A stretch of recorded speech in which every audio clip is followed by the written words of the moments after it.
plateau de VSB Synergie, nous allons démarrer par la génération Y.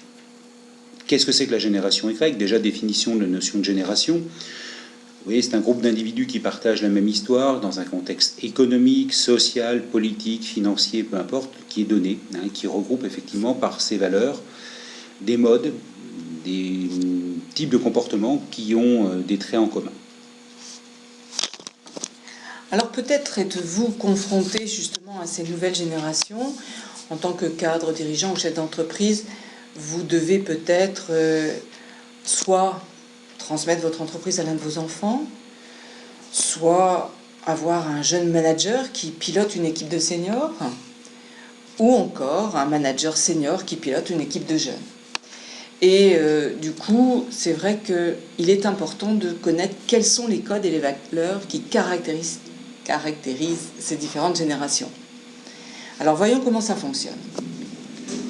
Pour ce faire, on va travailler avec un tableau qui regroupe les 5 générations qu'on peut encore retrouver dans l'entreprise. Alors, vous voyez qu'on démarre d'assez loin sur des gens qu'on va appeler les anciens, ça n'a rien de péjoratif, mais qui sont nés avant 1945, jusqu'à la génération Z, née 50 ans plus tard, qui commence tout juste à intégrer le monde de l'entreprise. Si on raisonne en termes d'aspiration, il est clair qu'on est sur une évolution qui n'a plus rien à voir entre les 2 premiers groupes, qui étaient plutôt dans l'achat de résidence principale, de sécurité de l'emploi. Les baby-boomers faisaient carrière souvent dans la même entreprise.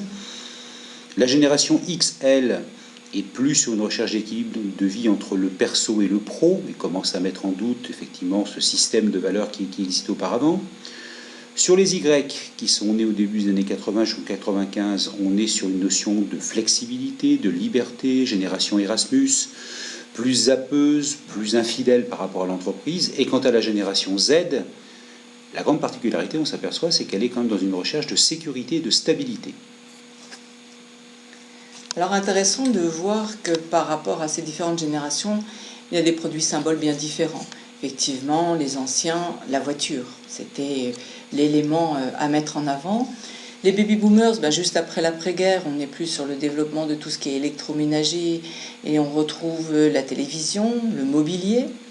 Les générations X, elles vont être devant la découverte des nouvelles technologies et donc c'est le début de l'ordinateur.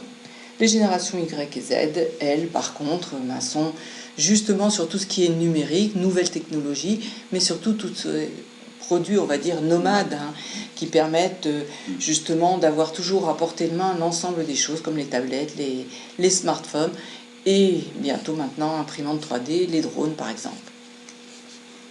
Alors bien évidemment que l'attitude par rapport à la technologie est très très différente. Des désengagés anciens qui continuent à fonctionner avec une technologie qui était ad hoc à l'époque, mais très ancienne, qui était héritée des grands-parents, jusqu'à aujourd'hui, et on le voit à partir des X là aussi également, qui sont les premières générations, qui sont dans l'interface et migrant vers le numérique. On passe ensuite aux Y qui sont nés avec le numérique, et bien sûr les générations Z qui sont dépendants numériques, ce qui change évidemment complètement les rapports humains, qui change également la façon de travailler, la façon de se concentrer, puisque ces derniers amènent leur vie perso à l'entreprise et vice-versa.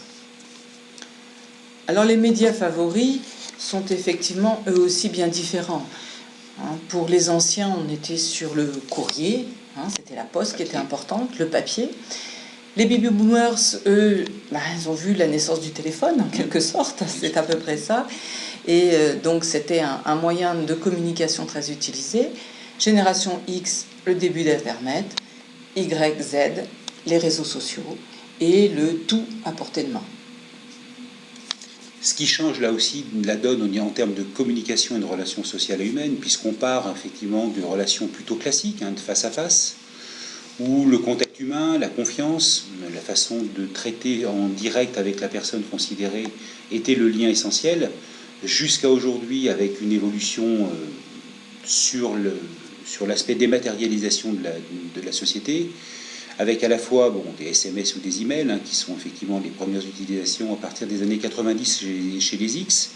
Les Y ont très vite rebondi là-dessus, et les réseaux sociaux, les SMS aujourd'hui, avec les Z aujourd'hui qui, on le voit bien avec la main, sont hyper connectés en permanence, n'utilisent absolument plus le PC. Le PC c'est has-been pour un Z, et là aussi qui va changer complètement les rapports humains et la façon de travailler. Alors il est intéressant de voir quel est le pourcentage de ces différentes générations dans la population active. Alors les chiffres de 2015 donnent qu'effectivement les plus anciens comme les plus nouveaux, les Z, ne représentent que 1% de cette population active. Et effectivement, les Z, ce sont les alternants ou les apprentis. Et puis les trois autres générations se répartissent à peu près un tiers, on va dire. Et c'est vrai que cette génération Y prend de plus en plus de place et qu'il va falloir véritablement tenir compte d'elle dans les années à venir. Alors, on peut dissocier parmi ces groupes deux grandes catégories. Ce qu'on appelle les enfants des 30 glorieuses et puis ce qu'on va appeler également les enfants des 30 piteuses. Les 30 glorieuses, bon, je pense que c'est quelque chose qui est assez connu, des années 45 jusqu'en 75, fin des années 70, qui ont connu à la fois une phase de croissance, une phase de démographie galopante, la consommation de masse. Donc là, on a effectivement les deux premiers groupes qui sont, on l'a vu, les baby boomers qui ont fait leur carrière sur une croissance économique exponentielle, et les générations X, notamment les plus anciennes, qui sont quelque part la queue de comète de cette phase des 30 glorieuses. Et à partir des années 80, bien évidemment, s'accentuent les 30 piteuses, c'est-à-dire les années effectivement qu'on vit aujourd'hui, qui sont des années de crise, de décroissance, de concurrence, de mondialisation, avec une remise en cause des modèles managériaux, parentaux, sociologiques, qu'on retrouve chez les générations Y.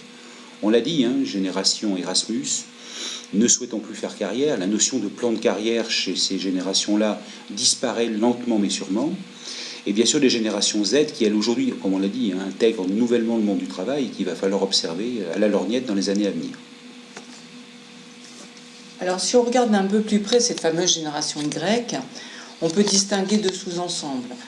Une première génération, enfin un premier groupe, on va dire, de 1980-1987, qui sont des Y encore assez imprégnés des valeurs des X et qui donc sont plus aptes à rentrer dans le moule de l'entreprise classique. Et puis un deuxième sous-ensemble, ceux nés après 88, qui eux sont beaucoup plus marqués Y et donc forcément avec les forces et les limites de ce genre. Voilà, pour en savoir plus, si vous souhaitez développer ces thématiques qui sont aujourd'hui essentielles, ce qu'on appelle les passerelles intergénérationnelles, si vous souhaitez aussi limiter les conflits qui sont sous-jacents parfois ou parfois explosifs entre ces générations pour des raisons de système de valeurs, la notion de fluidification des relations humaines au sein de vos équipes est très importante également parce qu'il va falloir travailler sur du collaboratif. Écoutez, on est à votre service. VSB Synergie est à votre disposition. Merci de votre attention et à très bientôt pour un nouveau tuto. Au revoir.